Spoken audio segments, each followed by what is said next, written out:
Bienvenidos a un nuevo programa del Ministerio Evangelístico Cristianismo Bíblico Radical. Saludamos y bendecimos en el nombre de Jesús a todos nuestros amigos y hermanos que se conectan y nos escuchan en Latinoamérica y en los países de habla hispana en el mundo entero. Yo deseo con todo mi corazón que Dios Todopoderoso, Padre, Hijo y Espíritu Santo nos bendiga y nos dé de su paz en esta hora. Los invitamos a que se suscriban a este canal y activen la campanita de notificaciones para que puedan estar siempre pendientes cuando lanzamos una nueva programación. Y esta está titulada El profeta que maldijo a unos jóvenes y fueron devorados por osos. Esta historia fue real y está innegablemente escrita en la Biblia. Pero para poderla entender y comprender tenemos que ir al trasfondo espiritual de lo que nos quiere decir la palabra de Dios en este contexto particular. Vamos a leer el capítulo 2 del libro de Segunda de Reyes, desde el versículo 23 al 25.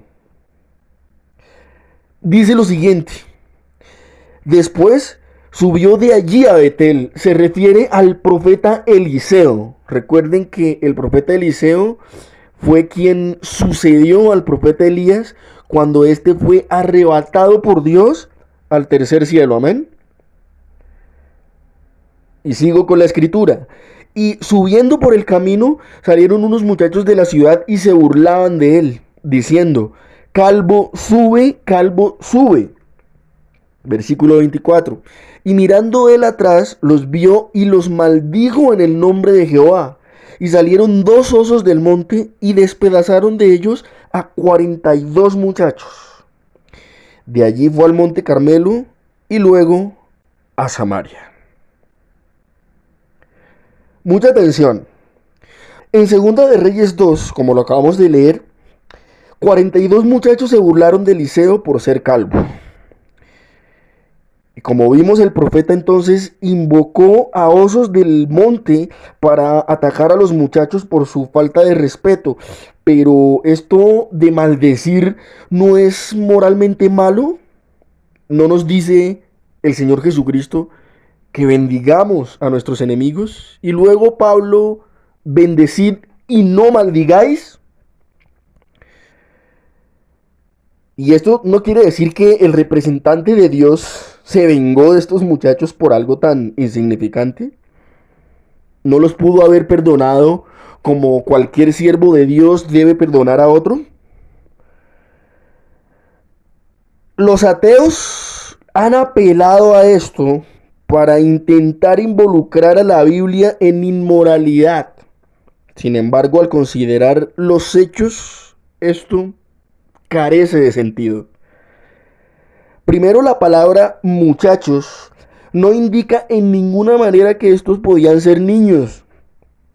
La palabra hebrea que aquí se traduce como muchachos se deriva de la palabra naar, usada 235 veces en el Antiguo Testamento. Naar es una palabra con una raíz muy amplia y puede hacer referencia a cualquier persona, desde un recién nacido hasta un adulto. Por tanto, obviamente el contexto inmediato de Naar se usa en la madurez para distintos tipos de sujetos. Por otro lado, los muchachos de Betel se burlaron de Eliseo.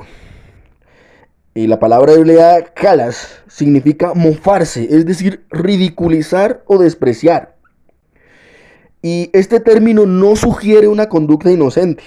Por lo contrario, el Señor en otro lugar dijo: mas ellos hacían escarnio de los mensajeros de Dios y menospreciaban sus palabras, burlándose de sus profetas, hasta que subió la ira de Jehová contra su pueblo y no hubo ya remedio. Muchos eruditos sostienen que la expresión sube o calvo sube refleja el deseo de estos jóvenes que el profeta subiera, haciendo referencia a lo que ya había hecho Elías, para que desapareciera el profeta, para que desapareciera el siervo de Dios. Esto sugería un desprecio hacia el profeta y un desprecio directamente hacia Dios. Por eso hizo que pronunciara una exacerbación divina sobre ellos.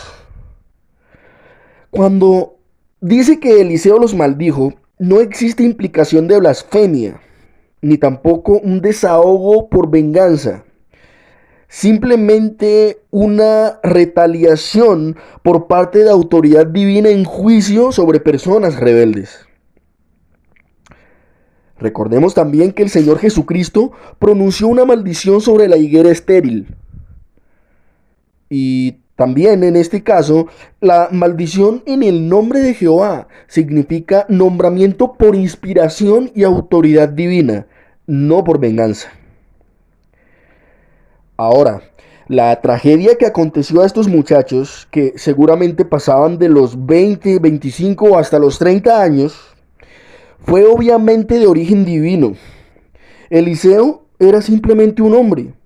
No hubiera tenido poder para invocar animales con simplemente desearlo.